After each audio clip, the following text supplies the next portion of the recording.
இன்னைக்கு வந்து ஆர்டர் தான் இது. இந்த ஆர்டர் வந்து யார் கொடுத்தாங்கன்னு பார்த்தீங்கன்னா ஒரு சிஸ்டர் தான் கொடுத்துருந்தாங்க. இதில் வந்துட்டு முட்டை மிட்டாய் வந்து 100 கிராமில் வந்து 12 பீசஸில் அப்படியே தனித்தனியாக பேக் பண்ணி தர சொன்னாங்க. ஸோ அதை தான் நம்ம ரெடி பண்ணி இப்போ நான் பேக் பண்ணி தான் காமிச்சிட்ருக்கேன். இது வந்து முட்டை மிட்டாய். இந்த மாதிரி உங்களுக்கும் முட்டை மிட்டாய், ப்ரௌனிஸ் அண்ட் கேக்ஸ் எல்லாமே வேணும், ப்ளீஸ் வாட்ஸ்அப் பண்ணுங்கள். அப்புறம் நம்ம சேனல் பிடிச்சிருந்தா ஒரு சப்ஸ்கிரைப் பண்ணிக்கோங்க, லைக் பண்ணிக்கோங்க. அப்புறம் உங்கள் ஃப்ரெண்ட்ஸ் அண்ட் ஃபேமிலிக்கு ஷேர் பண்ணிக்கோங்க. அடுத்து வந்து பார்த்தீங்கன்னா வீட் ப்ரௌனி தான். வீட் ப்ரௌனியுமே மேலே ஃபுல்லாக நட்ஸ் எல்லாமே போட்டு அதையுமே கேட்டிருந்தாங்க 1/2 kgயில். நான் வந்துட்டு நிறைய நட்ஸ் எல்லாமே போட்டு செஞ்சு கொடுத்துருந்தேன். அவங்களுமே சாப்பிட்டு அவ்வளோ சூப்பராக இருக்குன்னு சொல்லிட்டு எனக்கு ரிவ்யூமே சொல்லியிருந்தாங்க. ஸோ உங்களுக்கும் தேவைப்பட்டால் வாட்ஸ்அப் பண்ணுங்கள். நான் வந்துட்டு இது ஃபுல்லுமே வந்து ப்ரௌன் சுகர் அண்ட் வீட் ஃப்ளாரில் தான் செஞ்சுருந்தேன்.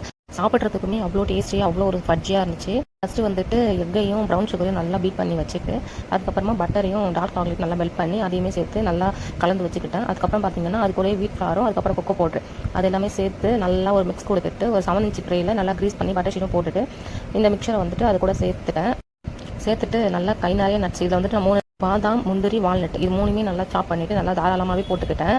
அதுக்கப்புறம் நட்ஸ் எல்லாமே சேர்த்துட்டு கரெக்டாக ஓடிடியில் 180 degreeல கரெக்டாக 30 minutes வச்சு எடுத்தேன். ஒரு சூப்பரான ஃபட்ஜியான வீட் ப்ரௌனி ரெடி. ஸோ உங்களுக்கும் தேவைப்பட்டுச்சுன்னா ஸ்க்ரீனில் நம்பர் தரேன், ப்ளீஸ் வாட்ஸ்அப் பண்ணி உங்கள் ஆர்டர் ப்ளேஸ் பண்ணிக்கோங்க. நம்மக்கிட்ட ஆஃபருமே போயிட்டுருக்கு. ஸோ வாட்ஸ்அப் பண்ணுங்கள், நான் டீட்டெயிலாம் சென்ட் பண்ணுறேன். ப்ளீஸ் நம்ம சேனலை மட்டும் சப்ஸ்கிரைப் பண்ணி வச்சுக்கோங்க. சரி, ஓகே, பாய்.